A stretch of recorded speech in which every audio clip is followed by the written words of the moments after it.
क्या है आध्यात्म? दर्शन, चिंतन धारा, विद्या या संस्कृति की परंपरागत विरासत। आध्यात्म दर्शन यानी जीवन का शाश्वत सत्य। मानव जीवन से जुड़े शाश्वत सत्यों को जानिए और समझिए उपासक डॉक्टर सोहन राज तातेड़ से हमारे खास कार्यक्रम आत्मविज्ञान में। आत्मविज्ञान यानी सही दृष्टि, सही सोच। भाइयों और बहनों, मातृशक्ति को नमन। स्टूडियो में आपका हार्दिक स्वागत है, अभिनंदन है, सत्कार है। हम आपको आत्मविज्ञान कार्यक्रम के तहत जो एपिसोड दिखाते हैं उसके मूल में आत्मा है, हमारे केंद्र में आत्मा है। जो भी बात कही जाती है आत्मा को साक्षी रख कर के बात कही जाती है, इसीलिए वो प्रामाणिक होती है, क्यों अल्टीमेट ट्रुथ है, वो आत्मा है। जो सनातन सत्य है, कुदरत का कानून है, वही चेतन तत्व है। और चेतन तत्व के बिना हमारा ये शरीर जो है टिक नहीं सकता है। इसीलिए सारा हमारा जो आत्मविज्ञान कार्यक्रम सही दृष्टि, सही सोच देता है, आपको सम्यक दर्शन देता है, सम्यक ज्ञान देता है और आपको अच्छा इंसान बनाता है। और ये सारा कार्य अलग अलग एपिसोड के माध्यम से होता है। तो आज का हमारा जो विषय है वह है व्यवहार जगत और निश्चय जगत। बहुत ही सुंदर विषय है। देखिए कि इस दुनिया में हमेशा द्वैत चलता है। दो के बिना कोई कार्य नहीं होता है। अकेला व्यक्ति किससे बात करेगा? वह गूंगा रहेगा। अकेला व्यक्ति किससे लड़ाई करेगा? अकेला व्यक्ति जो है क्या कार्य करेगा? कोई चीज बनाएगा तो किसको बांटेगा? इसलिए कम से कम दो का होना बहुत ही जरूरी है। विनिमय के लिए मिनिमम 2 चाहिए, वो द्वैत कहलाता है। और द्वैत होने के बाद के अंदर वो मल्टीप्लाई होकर के और पूरा व्यवहार बनता है। व्यवहार का अर्थ होता है कि हम एक दूसरे के साथ के अंदर जो बिहेवियर करते हैं, एक दूसरे के साथ में हम कोई बातचीत करते हैं, कोई मंत्रणा करते हैं या हमारी आजीविका काम करते हैं, वो सारा व्यवहार जगत है। व्यवहार जगत को देखिए, एक दुकानदार है, वो 50 तरह के प्रोडक्ट रखता है। किराना का व्यापारी हो, पेंट का व्यापारी हो, दवाई का व्यापारी हो, विभिन्न तरह की सामग्री रखते हैं। उसको परचेज करने के लिए लोग आते हैं, उसको परचेज करते हैं, उसको पैसा दे करके जाते हैं। ये सारा व्यवहार जगत है। हम जितना भी जी रहे हैं व्यवहार जगत है। जैसे कि माता होती है, पिता होते हैं, पुत्र होता है और उसके साथ में पोता होता है। जब बेटा होता है उसकी बहू आती है, बेटे की बहू होती है, नानी होती है, दादी होती है। ये सारा समूह बन करके व्यवहार जगत बनता है। और उस जगत के अंदर हम अपने अपने कर्म भोगते हैं, अपने अपना रोल अदा करते हैं। इसलिए कहा गया है कि जो संसार है रंगमंच ये जगत है और कर्म खिलावना हार और नाना रूप बनाए के और चेतन खेलना हार। कि ये सारा जो सृष्टि है, सारा विश्व है, एक रंगमंच की जगह पर है, रंगमंच की तरह है। और इसके अंदर जो रोल खेलने वाला है वो चेतन है, आत्म तत्व है, जो कि अलग अलग रूप बना करके खेलता है। रंगमंच में कोई सीता बनता है, कोई राम बनता है, कोई लक्ष्मण बनता है, कोई रावण बनता है, कोई हनुमान बनता है। तो उसी तरीके से हम अलग अलग समय के अंदर अलग अलग रूप बना करके आते हैं। कभी माता के रूप में आते हैं, कभी पिता के रूप में आते हैं और अपना रोल अदा, कर्मों के अनुरूप अपना रोल अदा करके हम चले जाते हैं। हर व्यक्ति चला जाता है, अपना अपना अनुभव करके, अभिनय करके वह व्यक्ति संसार से विदा हो जाता है। तो ये सारा जो है व्यवहार जगत है। और व्यवहार जगत के अंदर वो जीना पड़ता है। उसके अंदर हमारा कंपल्शन है, हमारी बाध्यता है। कोई व्यक्ति ये कहे कि मैं व्यवहार जगत में नहीं जीना चाहता, तो उसके हाथ की बात नहीं है, वो बंधा हुआ है। उस व्यक्ति को जो पूर्व जन्म के अंदर कौज डाल के आया है, कर्म एकत्रित करके आया है और इस जन्म में उसको प्रारब्ध हो रहा है, इस जन्म में उदय हो रहा है, तो उसको वही माता जो पूर्व जन्म में उसने भाव डाले हैं, वो भाव कर्म है, इस जन्म में आकर के द्रव्य कर्म मिलते हैं। वो हमारा क्वेश्चन पेपर था और ये हमको रिजल्ट मिलता है। इस जन्म में जो कुछ भी मिलता है ये हमारा रिजल्ट है। भाव हम पहले डाल करके आ गए थे कि वो पत्नी मिले, वो पुत्र मिले, वो जो है वो मेरी सेवा करने वाला मिले, मुझे व्यापार मिले। तो इस तरीके से वो भाव डालने के अनुसार जो है वो कौज डाले हैं, कर्म बीज डाला है। इस जन्म में आकर के हमको वो कर्म फल और कर्म परिणाम के रूप में मिलता है। वही माता, वही पिता, वही जो है पुत्र, वही पोता मिलता है और उसके साथ में व्यवहार करना पड़ता है। इसीलिए ये हमारी मजबूरी है। आप देखिए कि कोई व्यक्ति सोचता कुछ है और चला किस लाइन के अंदर चला जाता है। बच्चा जो है 10th क्लास तक पढ़ता है, वो सोचता है कि मैं इंजीनियर बन जाऊं, लेकिन संजोग ऐसा उसको इंजीनियर बनने का नहीं होता है और वो मेडिकल लाइन में एडमिशन ले लेता है। उसने चिंतन तो किया था इंजीनियर बनने का, पर वो बन जाता है डॉक्टर, वो बन जाता है वकील, क्योंकि उसकी नियति में वही है। उसके चिंतन करने से कुछ नहीं होता है। हर व्यक्ति बहुत चिंतन करता है, बहुत कल्पनाएं करता है कि मैं जल्दी से लखपति हो जाऊं, करोड़पति बन जाऊं, कुबेरपति बन जाऊं, अच्छा विद्वान बन जाऊं, मेरे अच्छा बंगला हो जावे, मेरे बहुत अच्छे जो है कार आ जावे। पर सोचने से क्या होता है, वो हर चीज मिलती नहीं है, क्योंकि उसके प्रारब्ध में नहीं है, उसके उदय में नहीं है। वो तो पीछे से लेकर के आ रहा है और ये तो हो रहा है।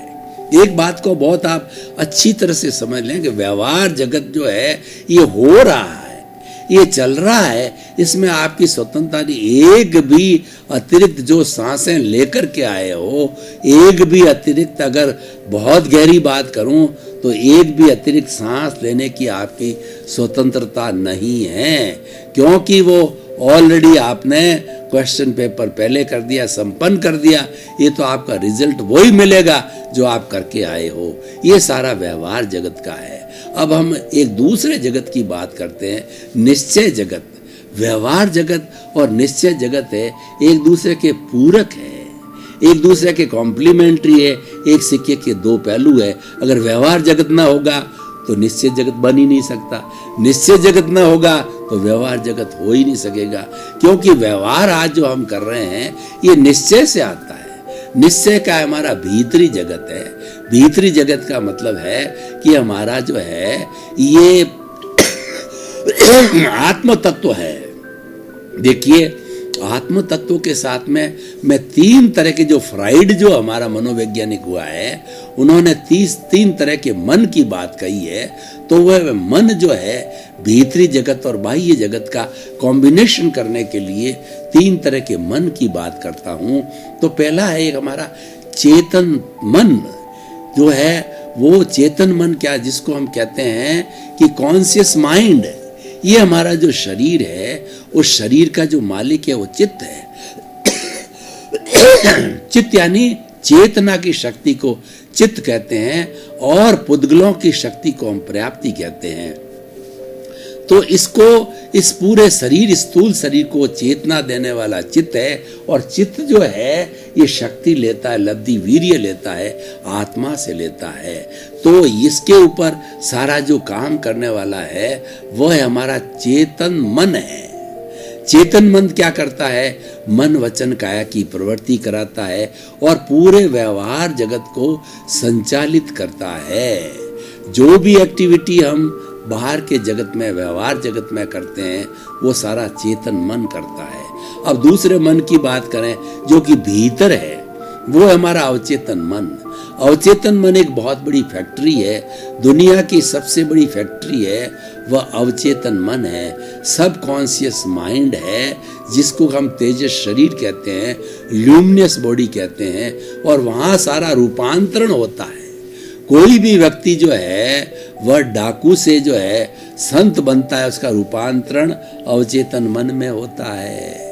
कोई व्यक्ति को बड़ा विद्वान बनना है तो वो सारी जो रूपांतरण की प्रक्रिया अवचेतन मन में होती है, क्योंकि अवचेतन मन एक फैक्ट्री है। और अवचेतन मन में कहां से आता है, वो भीतर से आता है। मैं आपको गंगोत्री की तरफ ले जाना चाहता हूं कि तीसरा जो एक अचेतन मन है, जो कि अनकॉन्शियस माइंड है। हमारे जन्म जन्मांतर की जितनी भावनाएं, जितने भी कर्म, जितने भी पुण्य, जितने भी पाप, जितनी भी प्रवृत्तियां हैं, वो सारी जो है अचेतन मन में जन्म जन्मांतर की इकट्ठी रहती, अच्छा या बुरा, जिसको हम पुण्य पाप कहते हैं। और ये 8 कर्मों का पुलिंदा है, ज्ञानावर्णीय, दर्शनावर्णीय, मोहनीय, आयुष्य, नाम, गोत्र, अंतराय। तो ये 8 कर्म हैं, 148 प्रकृतियां हैं। तो ये सारा जो है हमारा अचेतन, ये गोदाम है, ये वेयर हाउस है, क्योंकि ये जन्म जन्मांतर से चल रहा है, आज का नहीं। देखिए इस शरीर की, आत्मा की बड़ी विशेषता है कि कोई प्रॉपर्टी पीछे छोड़ के नहीं आता है, कि ये हमारा शरीर और आत्मा ऐसा नहीं है कि पूर्व जन्म के अंदर मैं किसी जो है दूसरे गांव के अंदर जन्मा था तो वहाँ की प्रॉपर्टी मैं पीछे छोड़ के आ गया। नहीं, सारी अपनी जो कुछ भी अमूर्त चीज़ है वो साथ में लेकर के आता है, और वो कार्बन शरीर के रूप में लेते आता है। जो स्थूल प्रॉपर्टी होती है, घर है, परिवार है, वो तो पीछे छोड़ के आता, साथ चलता नहीं है। लेकिन ये जो कार्बन शरीर है, ये हर वक्त आत्मा के साथ में रहता है। इसलिए भगवान महावीर को जो है वो प्रश्न पूछा उसके भक्तों ने और उसके जो है वो शिष्यों ने कि प्रभु हमको बताइए कि आप इतनी चर्चा कर रहे हो इस आत्मा और कार्बन शरीर की, कॉजल बॉडी की, लिंग बॉडी की, तो इनका संपर्क कब से हुआ? तो भगवान ने जो प्रश्न किया कि शिष्यों आप बताओ कि पहले मुर्गी हुई या अंडा? शिष्य जवाब नहीं दे पाए, मुर्गी बिना अंडा नहीं होता, अंडे बिना मुर्गी नहीं होती। वो फंस गए, उलझ गए कि प्रभु आप ही बताइए। तो प्रभु ने कहा मुझे भी इस चीज़ की अवगति नहीं है, इसलिए इस प्रश्न को यहीं समाप्त करो। तो भगवान ने कहा पश्चानुपूर्वी अनादि अनंत काल से ये कार्बन शरीर जो है आत्मा के साथ लगा हुआ है, तभी ये स्थूल शरीर धारण करता है और तभी अवचेतन मन होता है और सारी गतिविधियां उसके अनुरूप होती है।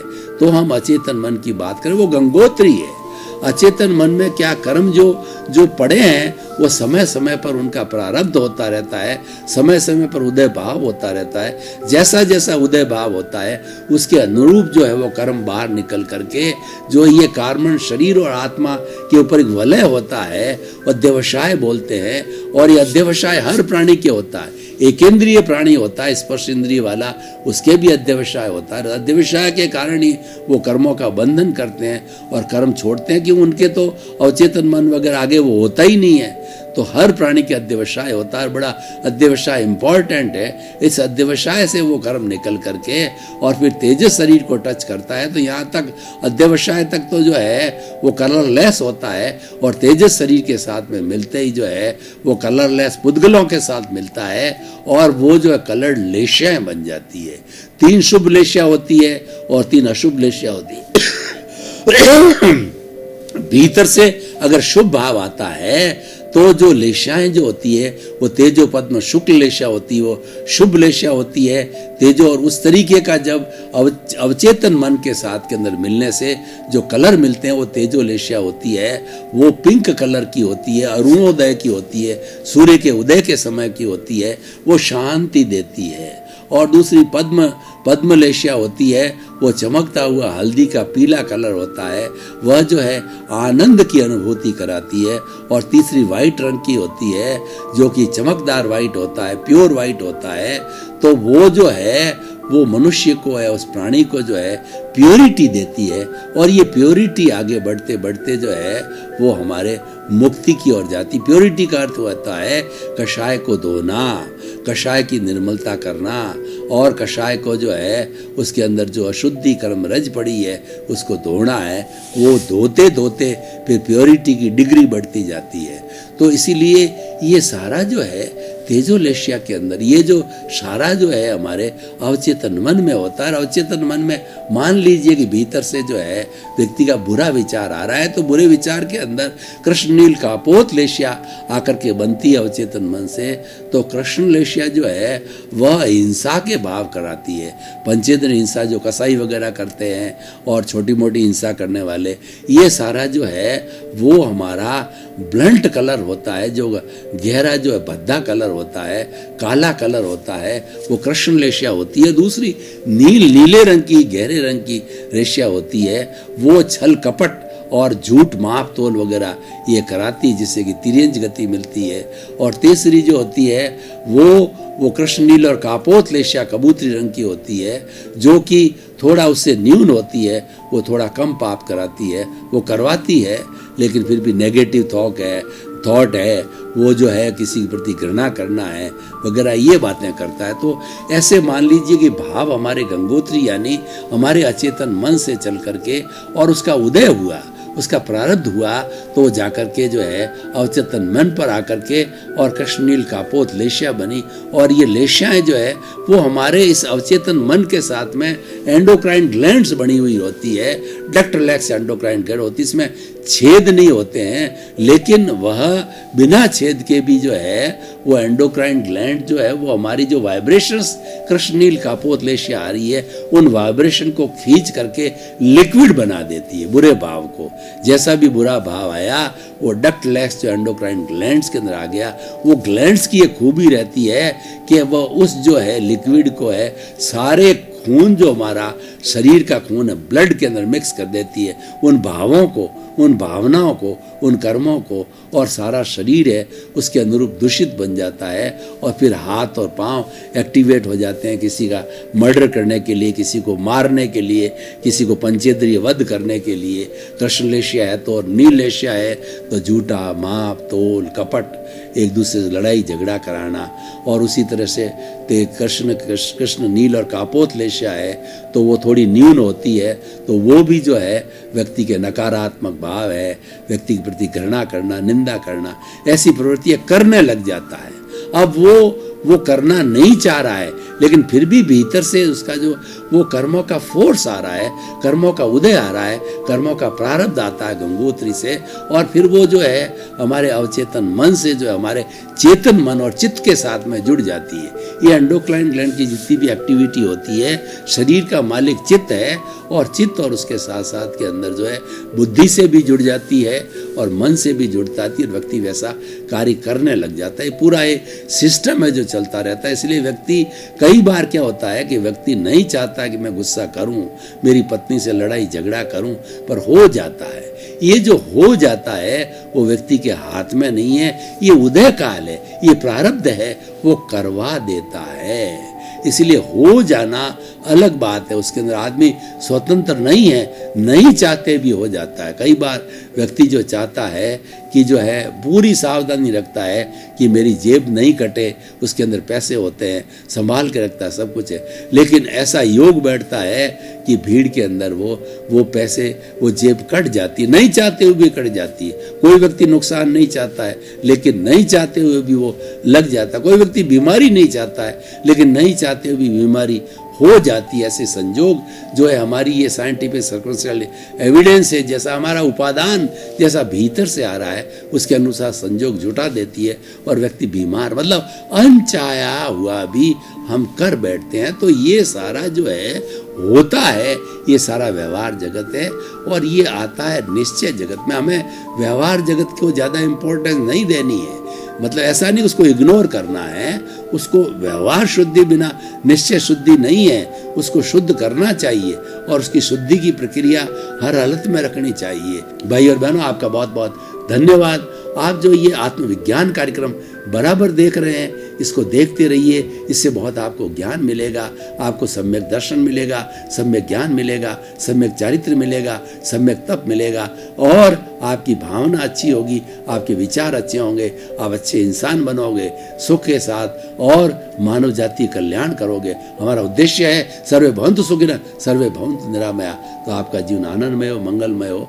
आपके प्रति बहुत बहुत शुभकामनाएं। आत्मविज्ञान में आत्मविज्ञान यानी सही दृष्टि, सही सोच।